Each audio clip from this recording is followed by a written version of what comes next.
does not submit to God's law, nor can it do so. Now, honesty and truth-telling were synonymous with the name Jimmy Carter.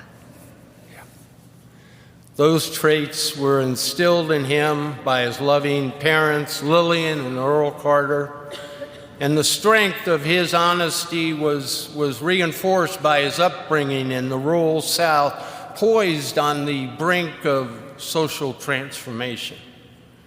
He displayed that honesty throughout his life. Now is a time to say goodbye. And the American people and the people of the world will be forever blessed by his decades of good works. Jimmy Carter's legacy of peace and compassion will remain unique as it is timeless. The entire Ford family, we extend our love to you.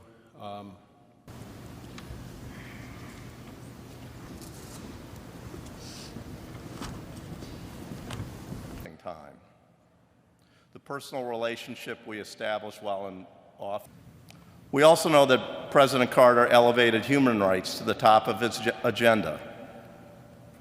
Sometimes we forget how seriously he pushed to advance the rights of women. He proposed and signed the law extending the period for states to approve the Equal Rights Amendment.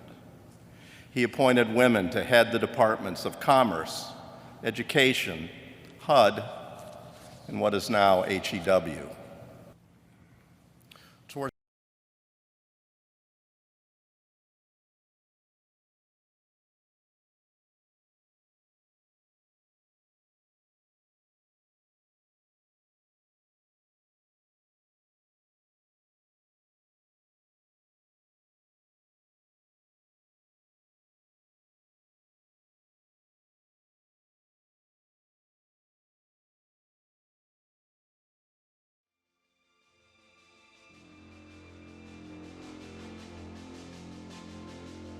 Nation's most religious presidents, it's appropriate to celebrate Jimmy Carter's remarkable life in this magnificent cathedral.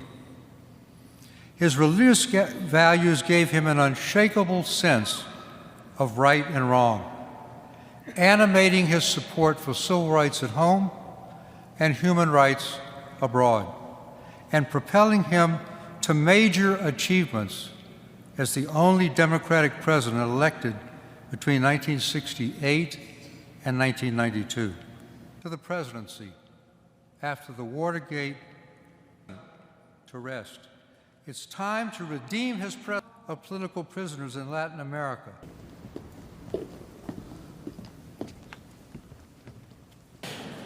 They were small-town people who never forgot who they were and where they were from, no matter what happened in their lives. But I recognize that we are not here because he was just a regular guy. As you've heard from the other speakers, his political life and his presidency for me was not just ahead of its time, it was prophetic.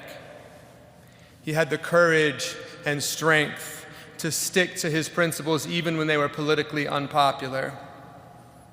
As governor of Georgia half a century ago, he preached an end to racial discrimination and an end to mass incarceration.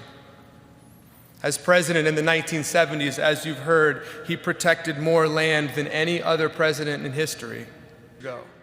He was a climate warrior who pushed for a world.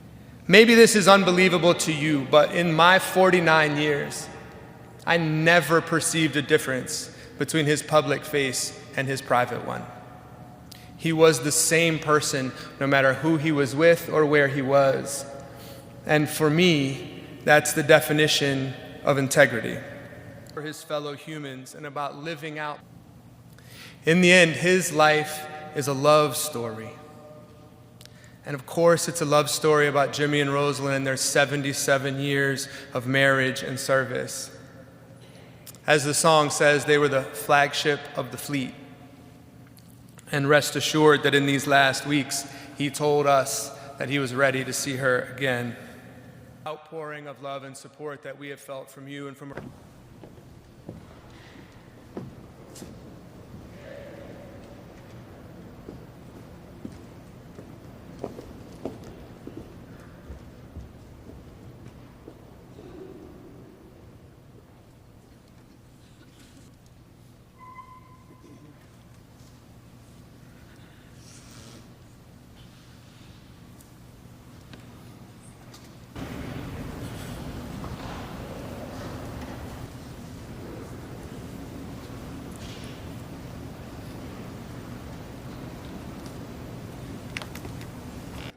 Jimmy and Rosalind on a warm spring day.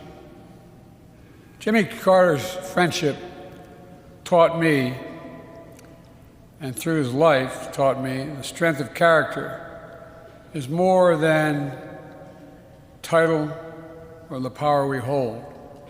To understand that everyone should be treated with dignity. We have an obligation to give hate no safe harbor, and to stand up to what my dad used to say is the greatest sin of all, the abuse of power.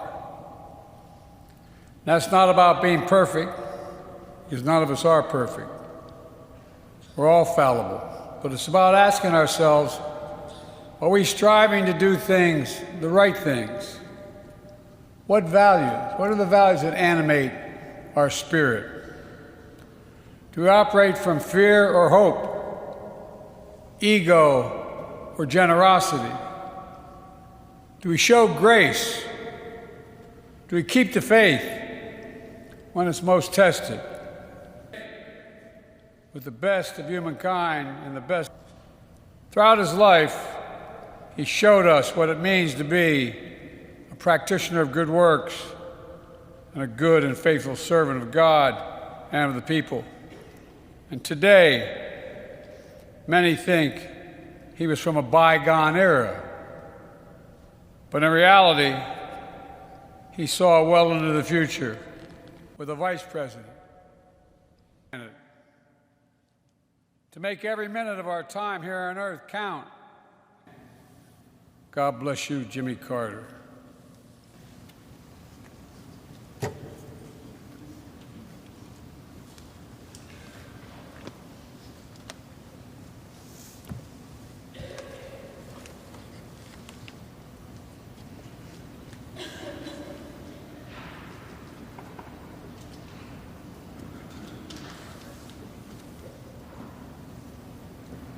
And still become the great nation something of a miracle.